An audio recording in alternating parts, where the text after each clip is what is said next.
March 6 ରୁ ଆରମ୍ଭ ହେଉଛି ବାର୍ଷିକ ପରୀକ୍ଷା। ପ୍ରଥମରୁ ପଞ୍ଚମ ଶ୍ରେଣୀ ପର୍ଯ୍ୟନ୍ତ ରହିବ ମୌଖିକ ପରୀକ୍ଷା ଏବଂ 9 ତାରିଖରୁ ଆରମ୍ଭ ହେବ ପ୍ରଥମରୁ ଅଷ୍ଟମ ଶ୍ରେଣୀ ପର୍ଯ୍ୟନ୍ତ ଲିଖିତ ପରୀକ୍ଷା। ଲିଖିତ ପରୀକ୍ଷାରେ ପଞ୍ଚମ ଓ ଅଷ୍ଟମ ଶ୍ରେଣୀ ପାଇଁ ମୂଲ୍ୟାୟନ ପ୍ରକ୍ରିୟାରେ ବ୍ୟାପକ ପରିବର୍ତ୍ତନ ରହିଛି ଏବଂ ଏଇଥର ପ୍ରଥମ କରିକି ମୂଲ୍ୟାୟନ ପ୍ରକ୍ରିୟାର ଯେଉଁ ଢାଞ୍ଚା ଥିଲା ତାକୁ ବଦଳା ଯାଇଛି ଏବଂ ପାସ୍ ଫେଲ୍ ବ୍ୟବସ୍ଥାକୁ ଏଥିରେ ଅଣାଯାଇଛି। ତ ପ୍ରଥମ କଥା ହେଲା ଆମେ କେମିତି ମୂଲ୍ୟାୟନ କରିବା, ଇଣ୍ଟରନାଲ ଆସେସମେଣ୍ଟ ଆଣ୍ଡ ସमेटिव 2 বা ଆମେ ଆନୁଆଲ ଏକ୍ଜାମ କଥା କହିବା। ତ ଦୁଇଟି ଯାକୁ ମିଶେଇକି ଆମେ କେମିତି ମୂଲ୍ୟାୟନ କରିବା ତାର ସମ୍ପୂର୍ଣ୍ଣ ରୂପେ କାଲକୁଲେସନ ଏଠି ରହିବ।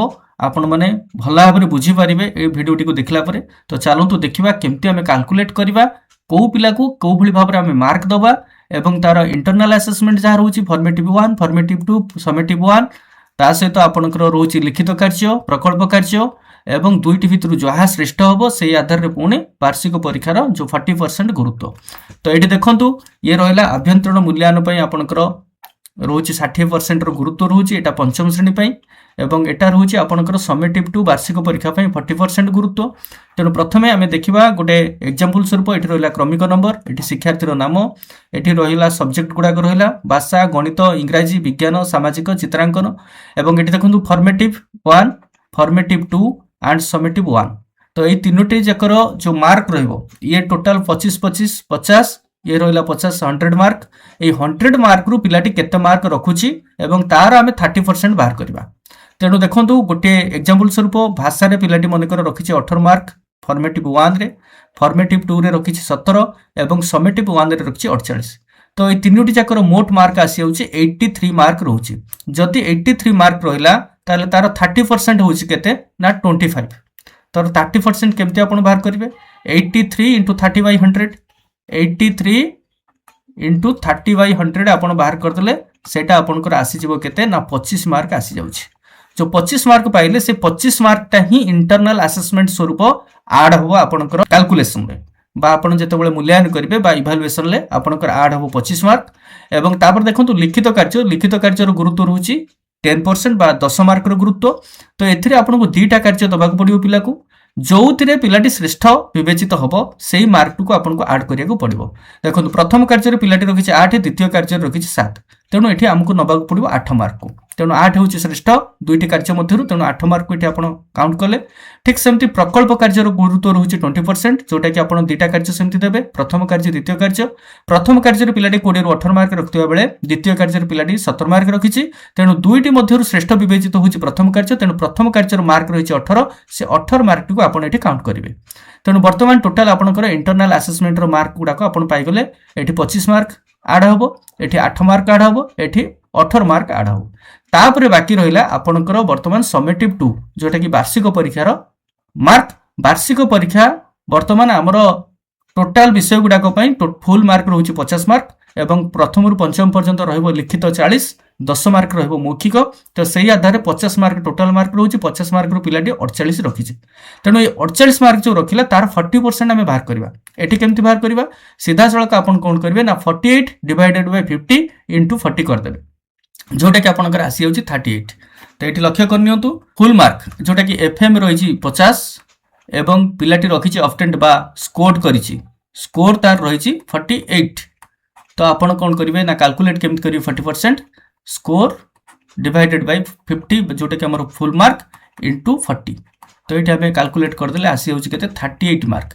ए 38 मार्क आपण जोडिले ठीक सेमती प्रति विषय पई आपण एई भली भाबरे करिवे बा आपण चाहिले एक्सेल शीट एई भली बनै परिवे जोतरे आपण को कैलकुलेशन करिया पई सुविधा हबो। सीधा सळक आपण एई भली भाबरे एक्सेल शीट रे ताकू जदी केवल तार नंबर टी को एंटर करचोंदी ताले आपण ताकू पाइ जिवे। तो एठी हमें देखिले एई भली भाबरे आपनकर मार्क हे गला। तेनु वर्तमान जहा जहा रहिछि मिसेइबा पई, तो एठी देखंतु मिसिबो ताल कोडा कोडा आपनकर 25 मार्क मिसला, एठी 8 मार्क मिसला, एठी 18 मार्क मिसला, जोटा कि तीनोटा जक आपनकर पळे गला कुतरे ना आभ्यंतरीण मूल्यांकन एवं एठू मिसला 38। तो टोटल मिसे देले 38 + 18 + 8 + 25 आपण पाइ जाउछंती 89 मार्क, जोटा कि पिलाटी भाषा रे 89 मार्क रखुछि। ठीक सेमती गणित रे जदि हम देखिबा 22 मार्क रखिछि समेटिव 1 ले, सॉरी फॉर्मेटिव 1 ले, फॉर्मेटिव 2 23 एंड समेटिव 1 46। तो टोटल मार्क रहला 91, तार 30% आसला 27 मार्क এবং এটি প্রথম কার্য দ্বিতীয় কার্য ভিতর শ্রেষ্ঠ রয়েছে প্রথম কার্যরে তেণু 9 আড হব এটি আড হব আপনার 19 যেহেতু দুইটি কার্য মধ্যে 19 মার্কটা শ্রেষ্ঠ রয়েছে এবং এটি আপনার সে 50 রু 46 মার্ক রখিছি তেণু 50 রু 46 রখিলে তার 40% ওয়েটেজটা কেতে আসছে 37 তেণু এটি 37 কাউंट होला পরে টোটাল আপন মিশাই দেবে 37 প্লস 19 প্লস 9 প্লস 27 তো টোটাল আপনার আসিগলা 92 মার্কস এমতি আপন প্রতিটি সবজেক্ট পাই এভাবে ক্যালকুলেট করিবে এবং ফাইনালি যেতবে মার্ক গুড়িক আপনার পাইবে তো টোটাল কু আপনার কাউंट করদেলে আসি হচ্ছে কেতে না 537 এবং আউট অফ 600 600 রু সর্বমোট 600 মার্ক রয়েছে প্রাপ্তাঙ্ক কাইনা আপনার সমেটিভ 1 সমেটিভ 2 এবং ফর্মেটিভ 1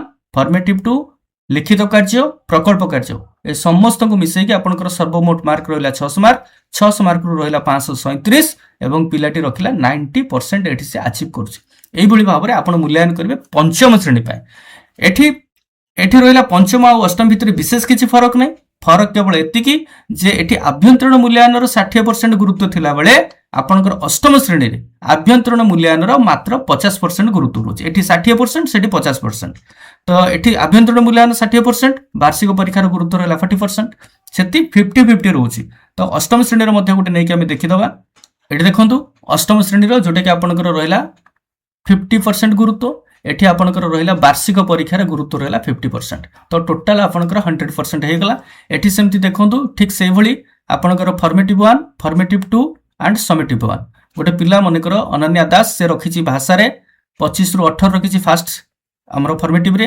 सेकेंड फर्मेटिव रखिला 17 एवं समेटिव 1 रखिला 48 तो टोटाल मिसई देले आपनकर आसी जाउची 83 मार्क्स तो 83 मार्क्स रो वर्तमान आमे से 30% गुरुत्व को विचार करिबा तो 83 * 30 बाय 100 तो आसी जाउची केते 25 मार्क तेणु जो इंटरनल असेसमेंट रे आपनकर फर्मेटिव 1 फर्मेटिव 2 एंड समेटिव 1 रु जो 30% गुरुत्व रहिला से 30% गुरुत्व आधार रे 83 मार्क रु 25 मार्क एठी जोड़ा जिवो ठीक से भली लिखित कार्य आपनकर रहिला प्रथम कार्य द्वितीय कार्य दुईटाक कार्य रहुची 5-5 मार्क रो तेणु गोटे 5 मार्क ही जोड़ा जिवो कहिना लिखित कार्य 5% गुरुत्व प्रकल्प कार्य रहुची 15% गुरुत्व तेणु 5 मार्क दुईटाक कार्य रहुची ता भितर जोटा श्रेष्ठ विवेचित हबो से मार्क टाको हमें काउंट को नबा प्रथम कार्य पिलाटी रखिछि 3 द्वितीय कार्य रखिछि 4 तेणु दुईटी मध्यरु श्रेष्ठ होला 4 तेणु 4 मार्क टाको काउंट करबा हमें ठीक सेमती प्रकल्प कार्य जो रहिला प्रथम कार्य द्वितीय कार्य प्रति सब्जेक्ट पई प्रकल्प कार्य रहउछि एवं लिखित कार्य रहउछि तो प्रकल्प कार्य रे प्रथम कार्य पिलाटी रखिछि 14 द्वितीय कार्य रखिला 13 तेणु श्रेष्ठ रहउछि 14 मार्क तेणु 14 मार्क टाको एमिठी काउंट को नबा तो वर्तमान देखंतु आपनकर जो रहिला आभ्यंतरण मूल्यांकन 50% रो गुरुत्व वर्तमान हे गला 25 4 एंड 14 बाकी वर्तमान आम जा कौटी कि ना समेटिव 2 रो मार्क समेटिव 2 रे सबु विषय पई 50 मार्क रो परीक्षा हबो एवं पिलाटी एठी 48 मार्क रखिछि भाषा रे जदि 48 मार्क रखिछि तार आमे बाहर करबा 50% वेटेज केमति बाहरिबो ना 48 डिवाइडेड बाय 50 इनटू 50 तो एठी आपनकर सही 48 ही आसीबो तेणु एठी कोनसी आपनकर बेसी कष्ट हबने केना पिलाटी 50 रु जहा रखिछि सीधा आपन ताकू जोड़िबे एठी आउ आपन विशेष कैलकुलेशन करिवार आवश्यकता नाही सेठी जेतु 40% रहउतला सेति पय टिके सामान्य फरक आसुतला केना एक्चुअल मार्क थारु टिके कम करके आसुतला किंतु एठी आपनकर डायरेक्ट सही 48 मार्क ही आसीबो एठी देखंतु आपन जेतेले कैलकुलेट करछन्ती पिलाटी रखिला 48 50 रु रखिछि केते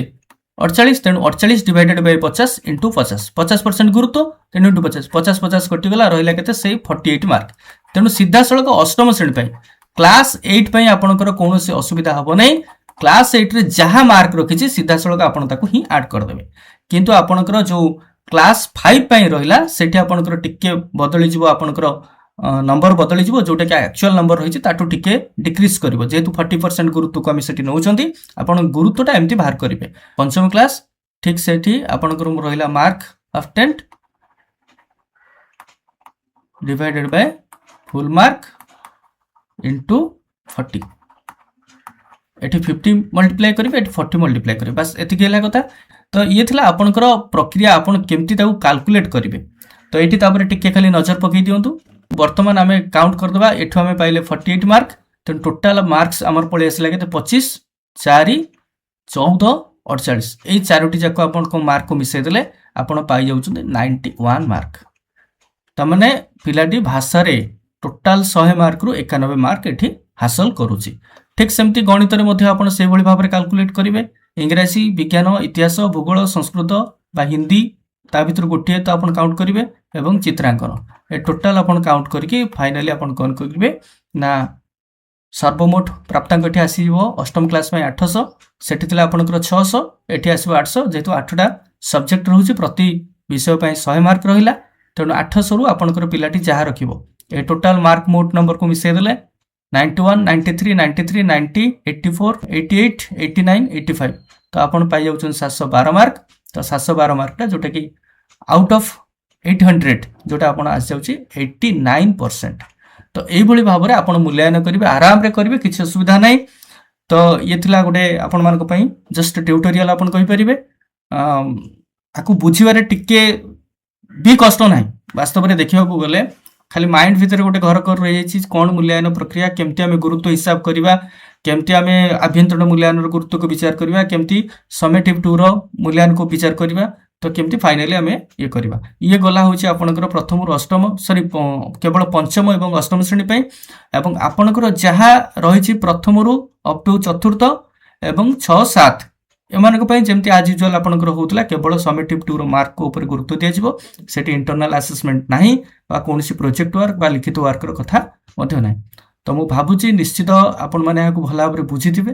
ଯଦି ବୁଝିଥାନ୍ତି ଲାଇକ୍, ସେୟାର, ସବସ୍କ୍ରାଇବ୍ ନିଶ୍ଚୟ କରିବେ ଆଣ୍ଡ ବେଲ୍ ଆଇକନ୍ ଉପରେ କ୍ଲିକ୍ କରିନେବେ, ଯେମିତି ଫାଷ୍ଟ ଭିଡ଼ିଓର ଅପଡେଟ୍ ଆପଣଙ୍କ ପାଖରେ ଫାଷ୍ଟ ହିଁ ପହଞ୍ଚିଯିବ। ତ ପୁଣି ଦେଖା ହେବା ଏମିତି ଗୋଟେ ଟପିକ୍ ସହ। ଟିଲ୍ ଦେନ୍ ବାଏ ବାଏ, ନମସ୍କାର, ଜୟ ଜଗନ୍ନାଥ।